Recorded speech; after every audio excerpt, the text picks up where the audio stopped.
sasapatan po yung ating pagbabago. Developing holy habits for the new year. Yan. Holy habits in new year. For the new year. Ano po ba yun? Yung tayo po ngayon ay magkaroon naman ng focus pagdating sa mga bagay na makabanal. Ayan. Amen? Tanungin ko nga yung katabi mo kung alam niya na po ba yung kabanalan.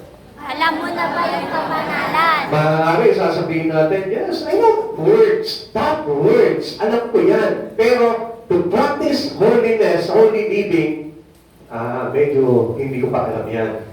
Alam ba? Amen. Basta alam natin, okay, nag-church ako, holy living na ba? Hindi pa po yun. Okay, titignan po natin yan para na sa ganun, makita po natin. We are creature of habit. Lahat po tayo, nilikha po tayo, mayroon po tayong kanya-kanyang pag-uugali.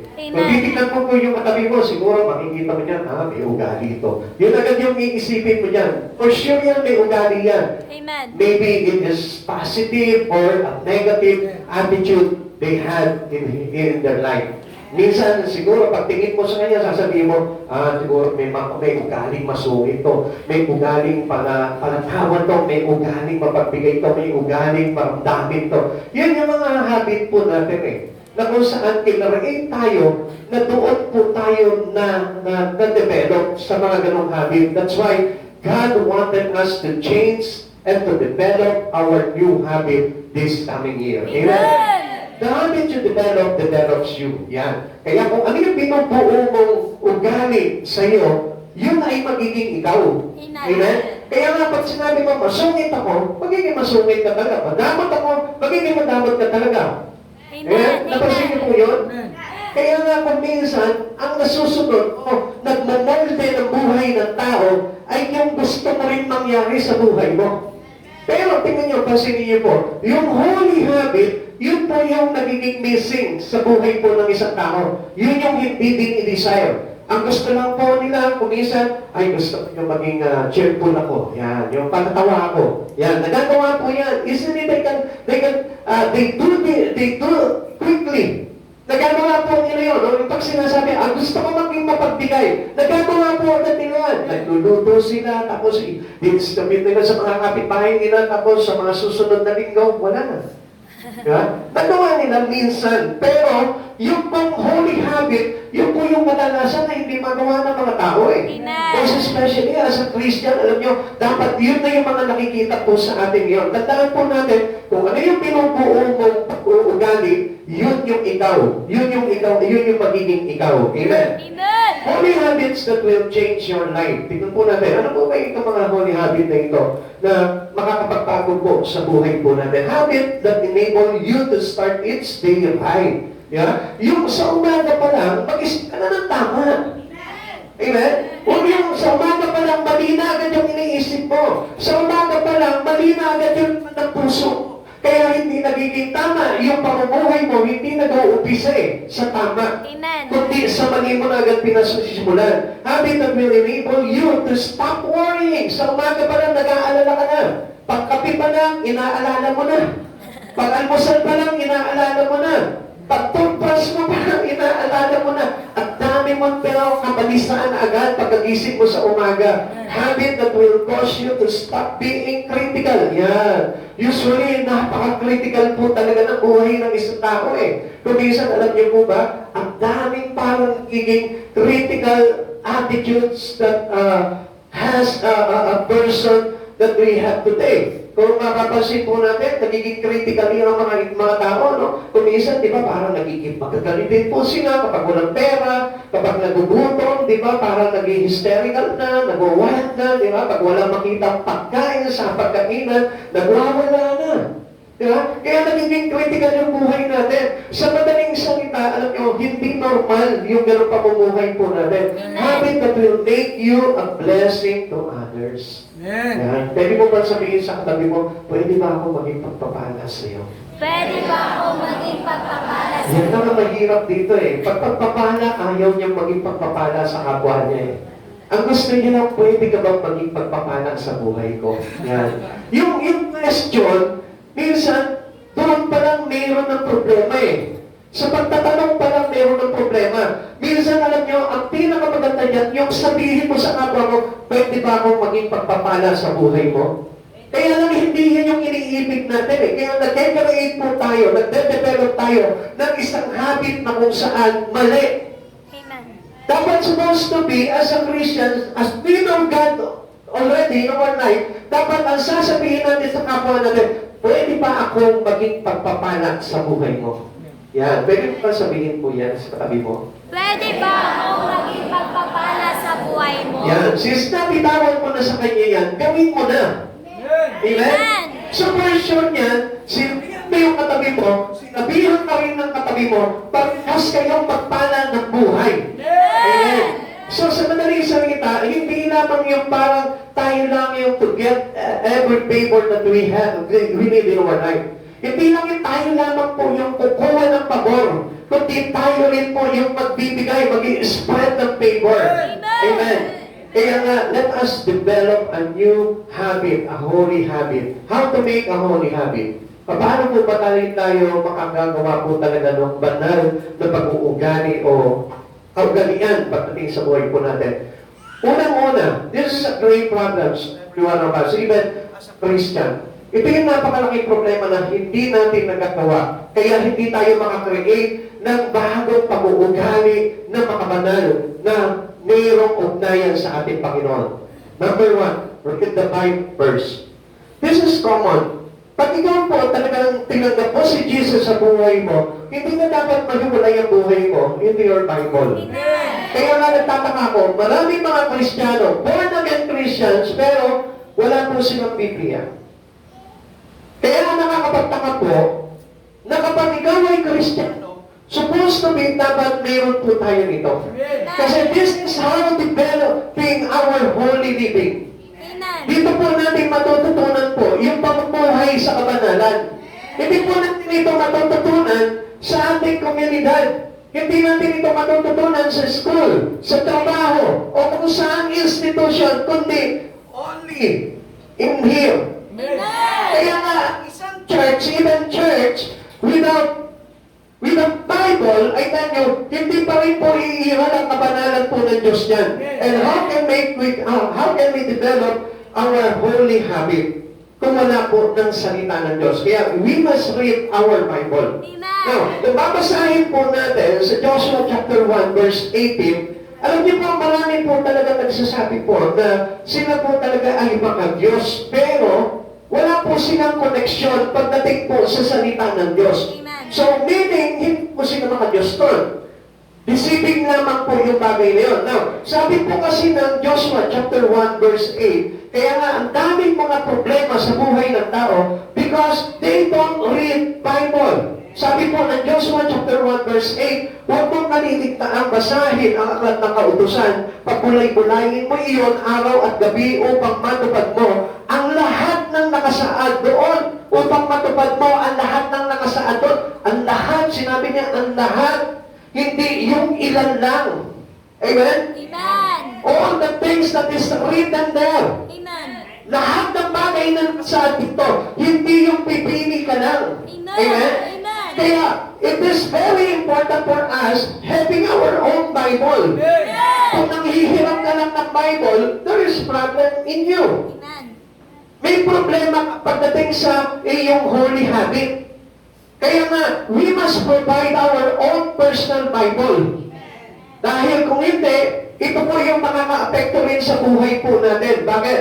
Kasi ang sabi po dito, sa ganoon, magiging masagana at matagumpay ang iyong pamumuhay. Now, how can we have a successful life kung wala po tayong words of God?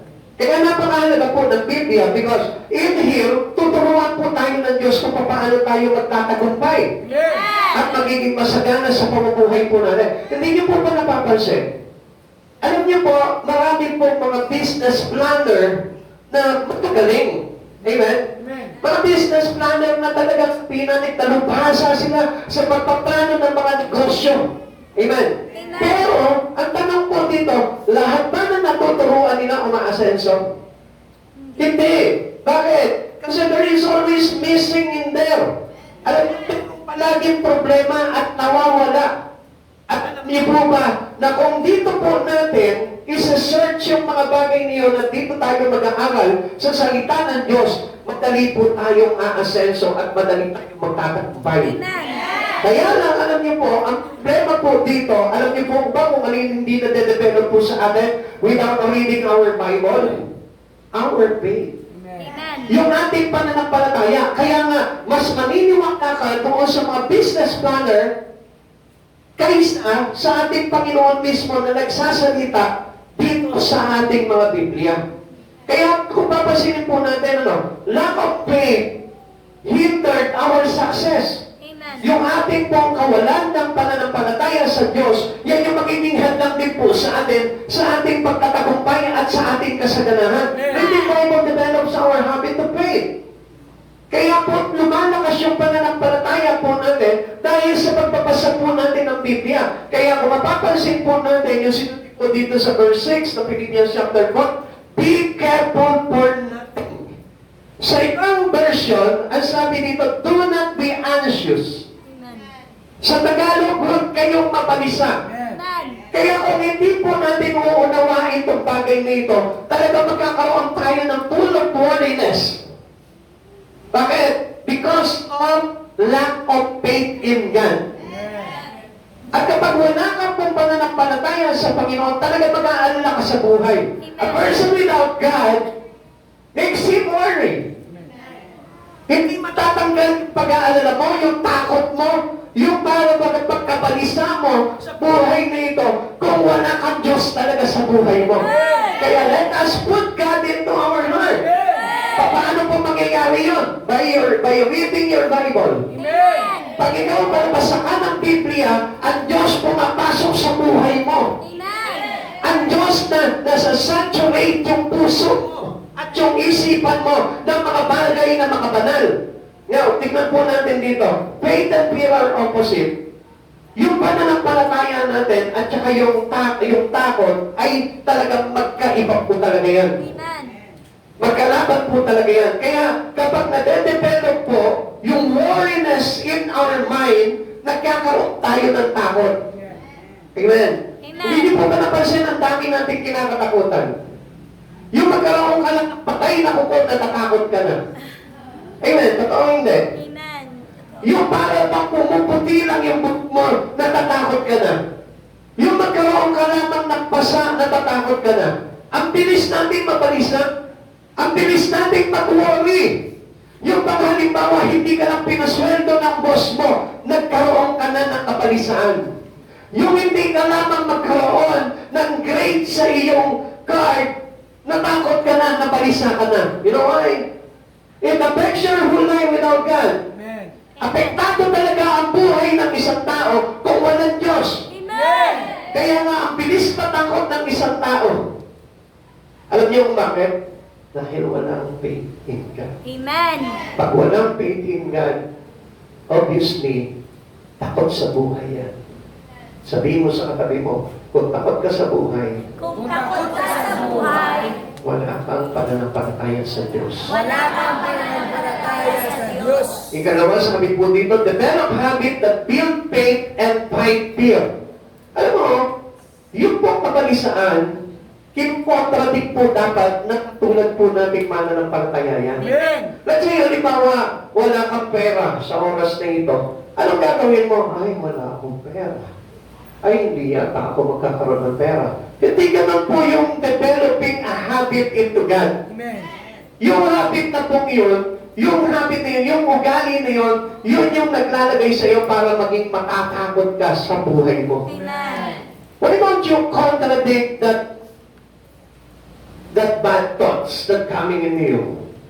Yung maling kaisipan na yun na wala kang pera, hindi ka na magkakapera, tanggalin mo yun, kontrahin mo yun. Amen. Oppose your fear by faith. Lagi ka manampalataya. Ngayon lang ako mawalang pera, meron na ako. Amen. Yun yung positibo na kaisipan na nakaayon sa Panginoon. Amen. Nawalan ako ng trabaho ngayon. Kung ano mo ginawa, papalitan ng Lord to. Baka nga bigyan ako ng sariling business sa Lord. Ganun yung kaisipan na meron po tayong Diyos sa buhay. Amen. Amen? Nakita niyo po yung testimony. Actually, yung testimony po ng kapatid po natin, Sister Kim, Alam niyo, marami na rin po naka-experience po nun. Sometimes, hindi ko sinabi lahat ng doktor, no? Marami po ngayon, sa panahon po natin ngayon, ang doktor naglalagay ng takot sa buhay ng isang tao. Amen. Sometimes, sasabihin nila yung karamdaman mo, cancer agad. Pero yung pala'y bigyawan lang.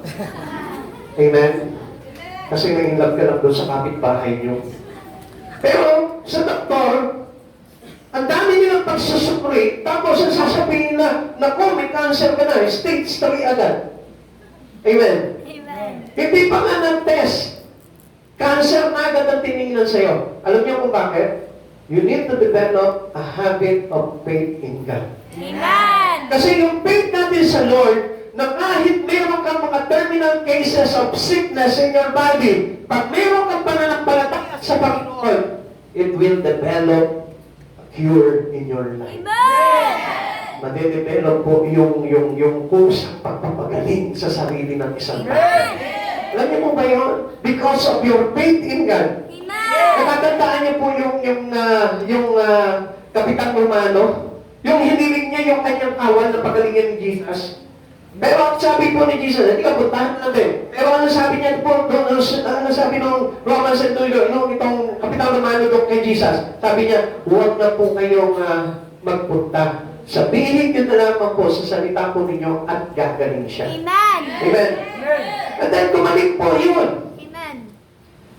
Alam niyo po, kung nalagyan natin ng pananampalataya kay Jesucristo, yung mga bagay na kinakatakutan natin, alam niyo, mawawalan ka ng takot sa buhay mo. Amen. Amen. Amen. Actually, God gives everything on us. Wala na tayo dapat na ikatakot. Kaya lang tayo natatakot kasi akala natin wala nang darating sa buhay mo maganda. Amen? Amen. Kaya we need to develop a new habit, which is a holy habit in Christ Jesus. Amen. Amen. Tingnan niyo po yung sinabi po dito, Philippians chapter 4, verse 6. Huwag kayong mabalisa tungkol sa anumang bagay. Sa halip, hingin ninyo sa Diyos ang lahat ng inyong kailangan sa pamamagitan ng panalangin may pasasalamat. Instead, na matakot ka, mag-alala ka, manalangin ka sa Panginoon at magpasalamat ka sa Kanya. Amen. Ano po ba yung dapat na ipagpasalamat natin sa Panginoon? Yung mga blessing lang na nangyari na nakuha mo sa buhay mo? No. Even those prayers that still unanswered, ipagpasalamat mo na sa Diyos yan. Amen. Even your sickness, your illness, your poverty, ipagpasalamat mo na sa Diyos yan, sapagkat ang Diyos ang higit na nakakaalam para sa ikapubuti nating lahat. Amen. Kaya lang yung hindi natin na-develop po talaga yung habit talaga na magkaroon tayo ng pananampalataya sa Panginoon. Why? Because we don't read the Bible. Amen. Kaya nga lahat po dito matutunan po natin sa Biblia. Kung may karamdaman ka, mayroong pinagaling si Jesus dito. Amen. Kung may kahirapan ka, mayroong pinasagana ang Diyos dito. Amen. Kung if you are on the end of the road, may kasagutan pa rin ang Panginoon. He parted the sea. Amen. Amen? Amen. So, gusto ko po na malaman po ninyo, in every questions you have in your heart, which cause you fear and worry, mayroon pong sagot ang Panginoon po niyan. Kahit mag-isip ka nitong oras na ito, na bagay na kinatakutan mo na nangyari ngayon sa buhay mo na hindi maganda, may sagot pa rin ang Diyos niyan kung magtitiwala ka sa Panginoon. Amen. Sabi na Lord, be careful for nothing but in everything, by prayer and supplication, with thanksgiving, let your request be made known unto God. Amen. Ipaalam mo sa Panginoon. Amen. Alam natin na ang Diyos is omniscient God. Amen. Nalalaman niya ang lahat ng bagay sa buhay niyo. Alam niya naman ang puso mo, ng isipan mo. Amen. Pero, ang gusto pa rin ng Lord, personally, tumawag ka sa Kanya at ipaalam mo ang kalagayan mo sa Panginoon. Amen. Kaya nga napakahalaga po talaga na nagpapaulak po tayo sa Panginoon eh. Hindi lamang po kapag may problema ka. Even kahit wala kang problema, nasa kasaganahan ka, makipag-usap ka pa rin sa Panginoon, makipag-usap ka pa rin at makipagtanungan ka pa rin sa Panginoon ng mga bagay na nararapat mong gawin. Para na sa gano'n, hindi ka maunahan ng takot, kundi maunahan ka agad ng pananampalataya bago dumating yung bagay na kinatatakutan mo. Kasi napapansin niyo po, ang takot ang bilis sa buhay ng isang tao. Pero yung faith, ang tagal dumating sa buhay ng tao. Yung takot, matanawin mo pa, nandyan na agad yan. Kinakabahan ka na agad. Pero yung faith, ilang beses na sinasabi sa iyo, ilang beses na tinuturo sa iyo, ilang beses mo na napag-aralan in your Christ-living life, pero hindi mo pa rin natutunan. Amen. Amen? Amen. Napansin niyo po ba yan? Amen. Actually, marami po mga Kristiyano, mga born again, 10 years na sila pero wala pa rin faith sa Panginoon. Binabalot pa rin po sila ng pag-aalala. Binabalot pa rin yung buhay nila ng takot. Mga kapatid sa Panginoon, wala kayo dapat na ikatapat because God is God of everything. Amen. Ang Diyos ay Diyos ng lahat-lahat sa buhay natin. Amen. Kaya wala po tayo dapat na ikatakot. Only, we need to read our Bible. Amen. Amen. Ugaliin natin ang pagbabasa ng Biblia sapagkat dito po madedevelop yung tinatawag na holy habit. Amen. Pag walang holy habit, matatakot ka talaga because the Word is full of fear. Amen. Tandaan po natin na ang mundo po natin ay balot ng takot. At lahat ng bagay na ginagawa mo dito, matatakot ka. Yun nga lang, aalis ka, wala kang pamasahe, takot ka na. Hindi mo napansin po yun. Eh samantalang, God create you, dalawang paa. Di ba? Amen. Pag hindi mo gamitin yung dalawang paa mo para maglakad ng layo, yun, may takot na agad. Kasi natakot ka sa layo. Wow, how far from here yung pupuntahan ko. Natakot ka na agad. It is worry. Nag-alala ka na agad. Pero kung sinubukan mo, di ba nga, nag-isip ka, naku, saan kaya ako, na ba kasahin ko na doon? Bago ka mag-isip ng pagkahaba-haba, pagkatagal-tagal, para masolusyonan yung problema mo sa pamasahe mo, inumpisa mo na maglakad, nakarating na sa... Amen? Di ba napansin po yun? Amen. Amen? Amen. Yan, nandiyan pa po ba tayo? Amen. O baka nasa ibang bansa na kayo sa mga oras na ito. Huwag naman po muna. Okay. The Bible is the source of faith. Kaya nga, mahalaga na tayo po yung nagbabasa ng Biblia. Faith grows through exposure to the Scripture. Habang na-expose ang buhay po ng isang tao sa banal na kasulatan ng Diyos, doon lumalago sa pananampalataya. Amen. Sino po dito yung hindi nagbabasa ng Biblia? I make sure na wala kang pananampalataya sa Panginoon. Amen? Amen. Bakit? Kasi kaya mo sinasabi na wala kang pananampalataya sa Panginoon dahil sa Biblia natin, sa salita ng Diyos natin, matatagpuan ang madedevelop yung ating pananampalataya. Amen. And without knowing about the words of God, hindi talaga madedevelop talaga yung faith in God. Kaya hindi po natin napapansin, many people today doesn't make God important to them. Hindi nila ginagawa mahalaga ang Diyos sa buhay po nila. Why? Unang-una ang problema, hindi nagbabasa ng Biblia. Pero kapag ang isang tao na ugali na that they have a daily Bible reading, doon develop yung kahalagahan ng Diyos sa kanilang buhay. Amen. Kapag ang isang tao umati na palagi ng pag-aaral sa salita ng Diyos, nagkakaroon na ng halaga sa buhay niya ang Panginoon. Amen. Yung palagi ka nag-church, maglalagay sa iyo ng pagpapahalaga sa Diyos. Kaya nga, through reading Bible, through reading the words of God, doon po tayo nagkakaroon ng development pagdating sa ating pagpapahalaga sa Diyos. Amen. Mind saturated with the Scripture, develop strong faith. Yan. Kapag ito pong ating isipan, puno po ng salita ng Diyos, doon po nade-develop yung malakas na pananampalataya natin sa Panginoon. Amen. Kasi, mga kapatid sa Panginoon, halimbawa, let's say, itong oras na ito, itinubad ng Diyos po itong oras na ito sa napakahalagang transaksyon na meron ka itong araw na ito. Ano sa palagay mo yung gagawin mo? If you have a weak faith, kung meron kang mahinang pananampalataya, anong sa palagay mo uunahin mo? Transaction. Siyempre yung transaksyon, iintindihan ng Lord to kasi minsan lang naman eh. Obviously, alam ko, lahat po tayo, ganun ang gagawin natin. Amen. But if you have a strong faith, and you are listening to the voice of God, alam mo na mas mahalaga ang Diyos kaysa sa kahit na napakalaking transaksyon. Amen. Amen. Amen. Ganun po makikita yung habit natin bilang tayo lahat ay nagpapahalaga sa kabanalan ng Diyos. Amen. Kaya nga kung minsan ang dali na maapektuhan ng ating relasyon sa Panginoon, it is really because we have fear. Dahil sa takot natin na mawalan ng mga bagay-bagay sa buhay po natin. Amen. No Bible reading, no faith. Sabihin mo sa katabi mo, no Bible reading, no faith. No Bible reading, no faith. Kaya nga kailangan ugaliin po talaga natin ang pagbabasa ng Biblia. Amen. Kahit sabihin mo sa akin, Pastor, meron akong pananampalataya, still sasabihin ko sa iyo, wala kang pananampalataya. Kasi unless na tayo po ay mayroon po talagang pagbabasa ng Biblia, doon po nahuhubog yung pananampalataya ng isang tao. Bakit? Because the Word itself telling us na ang talagang source po talaga ng pananampalataya ng tao ay nagmumuna sa salita ng Diyos. Amen.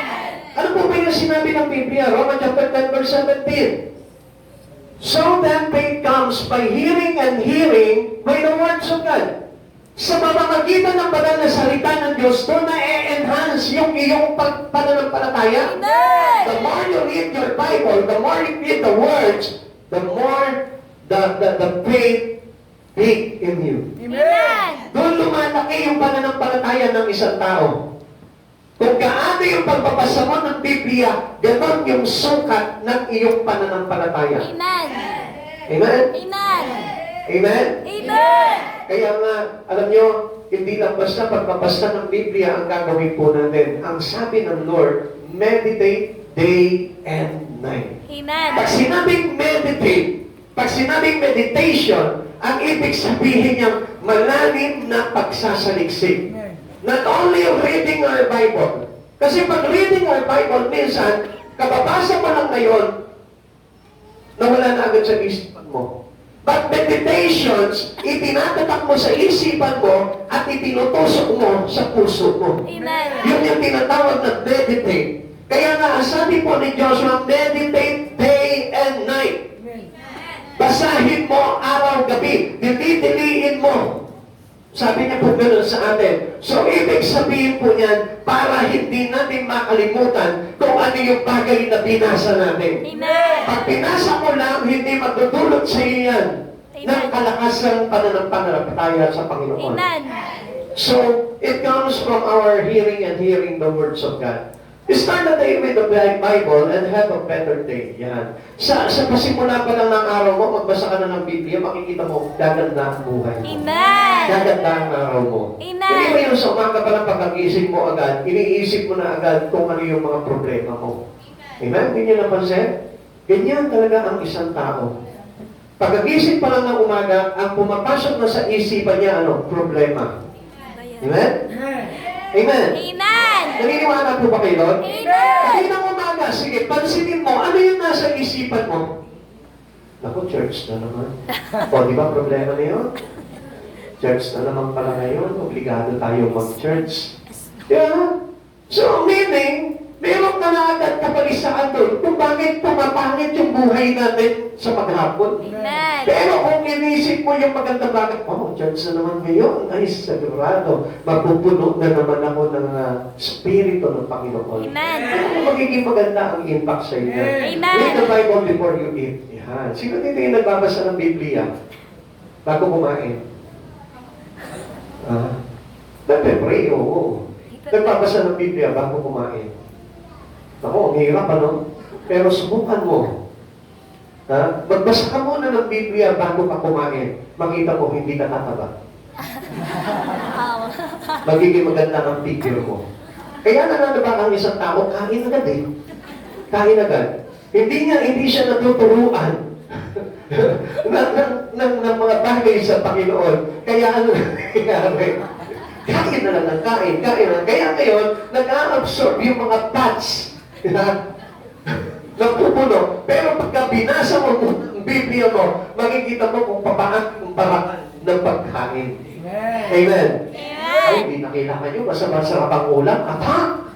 Kain na agad. Amen? Hindi. Subukan nyo yung habit na ito, di ba? Yung kung sa bago ka palang kumain. Okay naman, ito naman. Okay. Read the Bible before you work and go to school. Yeah. Ano yung iniisip mo bago ka pumasok? Baon. Baon. Yan. Kahit na pumasok sa eskwela, baon pa rin. Yung susuotin, plancha ba? Naku, pag-plancha ba ako? Ano kaya bagay niyo sa akin sa araw na ito? Di ba? Monday, Tuesday, Wednesday, yung Friday, pumapasok ka, lagi ka na nag-iisip ng mga problema ka, ano kaya babagay sa akin ngayon? Ano ba yung susuot ko na bagay sa akin? Yeah? Yun na yung problema mo. E samantalang, why don't you read first your Bible? Basta kasi gahol na sa oras eh. Di ba may isip ka na madaling araw? Kaya nga sinabi ng Lord eh, bago ka pumasok, ang ibig sabihin ng gumising ka ng umaga. Amen. Amen? Amen. Kasi kung may isang, halimbawa, let's say, pupunta tayo ng church, no? Ang church service natin, 8 o'clock. Tapos, nagising ka, halimbawa, pinipili mo na magising, okay na siguro, gigising ako, 7:30. Yan, magbibihis pa ako. Sakto-sakto! Di ba? Hindi nga nagkaroon ng allowance doon sa iyong oras para ma-prepare mo pa yung sarili mo. Gumising ka, halimbawa, 4 o'clock in the morning, i-prepare mo yung sarili mo para na siguro, kung may pumasok man ng problema dyan, medyo makipag-pray mo muna sa Lord yan, magpapasa mo na ng Biblia para na sa ganun, mawala yung mga problema mo para pag nag-worship ka, hindi mo dala-dala yung problema. Amen. Amen. Amen. Kaya nga, kung minsan, ang hirap pasukin po tayo ng presence ng Lord. Why? Kasi nga, hindi nasa-saturate itong isipan natin, yung puso natin ng salita ng Diyos. Amen. Kaya kung mapapansin po natin, parang wala lang, di ba? Hindi niyo napansin. Nag-church ako, umahantong sa Lord, pero parang wala akong nararamdaman. Alam niyo kung bakit? Because we are not filled by the Spirit of God. Upon reading the words, upon praying, we will be filled by the presence of Jesus. Amen. Sa pagbasa natin ng Biblia, sa pakikinig ng salita ng Diyos, sa pananalangin, doon tayo napupuspos. Amen. Kaya nga, hindi pwede po yung basta, halimbawa, pupunta ka na lang ng church, ulit na tayo. Eh, ba't hindi ka marinig? Tanghali ka na gumising. 8 o'clock ang service po natin, start ng church natin, pero nagising ka 7:45. Tapos sasabihin, bilisan nyo, late na tayo! Eh, late kang gumising eh. Agahan mo sa susunod ang gising mo. Amen. Amen. Kami na tamaan dito. Ano? Kami pag Sunday pa lang, 2 o'clock pa lang gising na kami. Yan. Prepare na kami yan. Ngayon, kahit pumunta kayo dito ng madaling araw, makikita nyo kami dito, naghihilig. Gising na kami. Yan. Totoo po yan kasi we prepare first our spirit. Not only our body, not only our clothes. Hindi lamang piniprepare natin yung damit na susuotin natin, kundi yung spirito mismo natin. Amen. Amen? Amen. Amen. Nandiyan pa po ba kayo? Amen. Dito po kayo tumingin. New Year na. Okay. Nawala na tuloy tayo. Okay.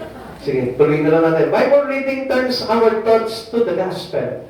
Sa pagbabasa po natin ng Biblia, yung ating kaisipan, namumuldi po yan sa kabanalan ng ating Panginoon, sa mabuting balita ng ating Panginoon. The gospel is about Christ's death and resurrection. Pansinin niyo mabuti po ito, no? Without Bible reading, it cannot manifest newly living or a holy living life. At alam niyo po ba, ito yung pinakamagandang bagay dyan eh. Pag naipamuhay mo yung kabanalan ng pamumuhay na naayon sa ating Panginoong Jesucristo, for sure, meron kang eternal life. Amen. For sure, magbuhay na walang hanggan. Kaya nga, yun ang pinapadevelop sa atin ng Panginoon, yung ugaling makanangit. Amen. Amen. Pag sinabing holy living, ugaling makanangit. Amen. Kaya nga, we avoid worldly things in our life. Kaya kung mapapansin natin, bakit kaya ako napipinipigilan na makisalimuhan sa mundo? Alam niyo kung bakit? Kasi gusto ng Lord that we are now separated to the world. Amen. Why? Kasi ang mundo is full of sin. Amen. Lagi pong inuulit-ulit sa atin ng Panginoon niya, do not love the world or even things in the world. Kasi bakit? Pag inibig mo ang sanlibutan, inibig mo ang kasalanan. Amen. Amen. Amen. The fullness of God is in the Word. But the Word is not God. Amen. Naintindihan po natin? Amen. So sa madaling salita, ito pong mundo po natin napahira ng kasalanan. Why? Dahil pinagarian po ito ni Satanas na hangin ng mga kasalanan. Kaya nga kung papasinin po natin, God separated those people who love Jesus para na sa ganon, hindi na po tayo mapasailalim sa kamay ng kasalanan, ng kasamaan. Kaya kung mapapansin po natin, bakit po tayo pilit na inaalis ng Lord sa mga sanlibutang bagay dahil ayaw niya na tayo po ay pabalot ng kasalanan at mauwi ang buhay natin sa kapahamakan, sa naglalagablab na apoy. Amen. Ang sabi ng Lord,